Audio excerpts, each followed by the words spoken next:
একটা স্বস্তির কথা বলেছেন আমাদের স্বরাষ্ট্রমন্ত্রী, এবং স্বরাষ্ট্রমন্ত্রীর মুখে এই কথাটা শোনার পরে আমরা এক ধরনের স্বস্তি অনুভব করতেই পারি। আমরা মানে দেশের সব জনগণ, কারণ দেশের মানুষ তো আসলে শান্তিতে থাকতে চায়, নির্ভয়ে বসবাস করতে চায়, মানুষ তার মৌলিক অধিকার যেন অন্তত পায়।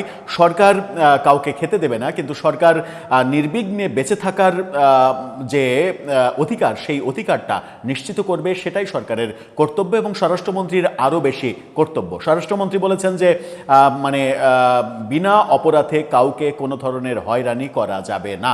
পুলিশকে তিনি এই কথা বলেছেন, খুবই চমৎকার কথা। কিন্তু কথাটা চমৎকার, কর্মটা কতটা চমৎকার হবে, হয়েছে, সেগুলো আমরা একটু বিচার করব স্বরাষ্ট্রমন্ত্রীর এই বক্তব্য পর্যালোচনা করে। থাকবেন পলিটিক্স টিভির নিয়মিত আয়োজনে।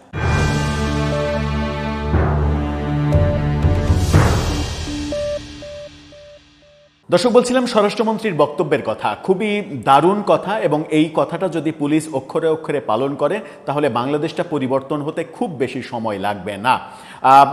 আইনই বলছে যে আইনের ফাঁকফোকর গলিয়ে বহু অপরাধী বেরিয়ে যাক, সেটাতে কোনো সমস্যা নেই, কিন্তু বিনা অপরাধে একজনও যেন শাস্তি না পায়।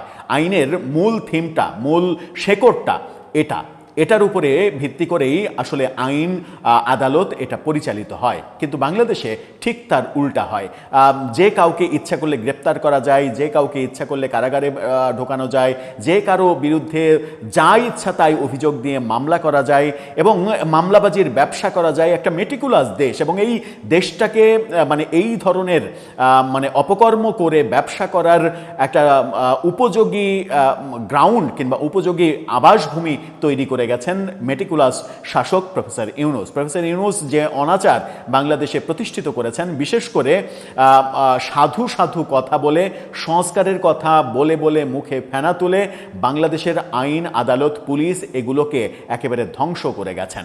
যাকে ইচ্ছা তাকে পুলিশ গ্রেপ্তার করেছে, আদালতের জামিন দেওয়ার অধিকার কেড়ে নেওয়া হয়েছে, হাজার হাজার মানুষকে বিনা অপরাধে কারাগারে পচিয়ে মারা হয়েছে, এবং কারাগারে মৃত্যুর ঘটনা 100-র বেশি হয়েছে তার আমলে, যেগুলোর কোনো ধরনের কোনো বিহিত হয়নি। এমনকি সাবেক একজন মন্ত্রী, তাকে হাসপাতালে তার মৃতদেহতে পর্যন্ত হাতকড়া পরানো আছে এরকম ছবি যখন ভাইরাল হয়েছিল, তখন মানবাধিকার নিয়ে প্রশ্ন উঠেছিল। সেই চিত্র নিশ্চয়ই আপনারা মানে ভুলে যাননি। সাবেক আওয়ামী লীগের মন্ত্রী, যিনি হবিগঞ্জের মন্ত্রী, যাকে হারিয়ে ওই আসনে স্বতন্ত্র এমপি হয়েছিলেন,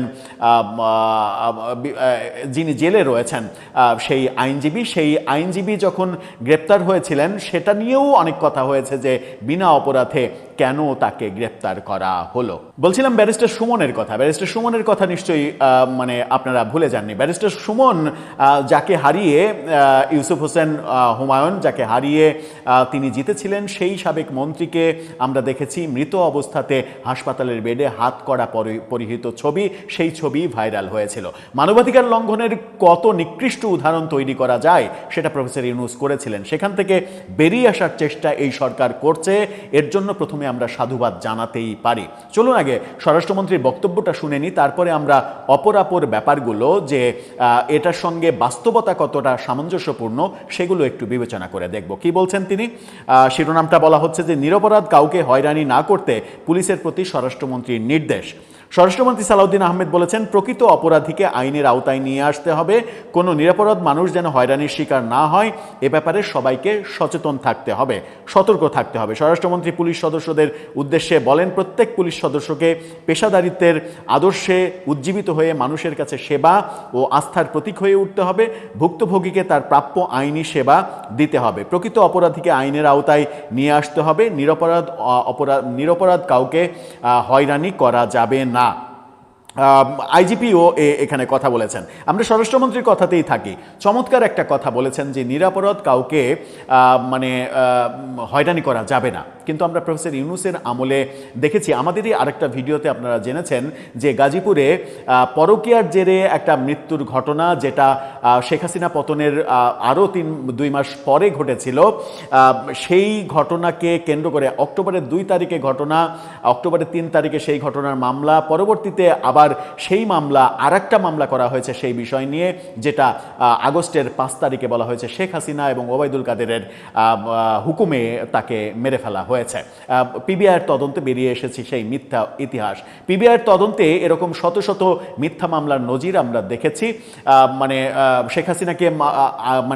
শেখ হাসিনাকে শায়েস্তা করা কিংবা বউয়ের পক্ষের আত্মীয় স্বজনকে শায়েস্তা করা, পাওনাদারকে শায়েস্তা করার জন্য 16 বছরের কিশোরকে জুলাই যোদ্ধা বানিয়ে বাবা মামলা করেছেন, মিথ্যা বলে প্রমাণিত হয়েছে।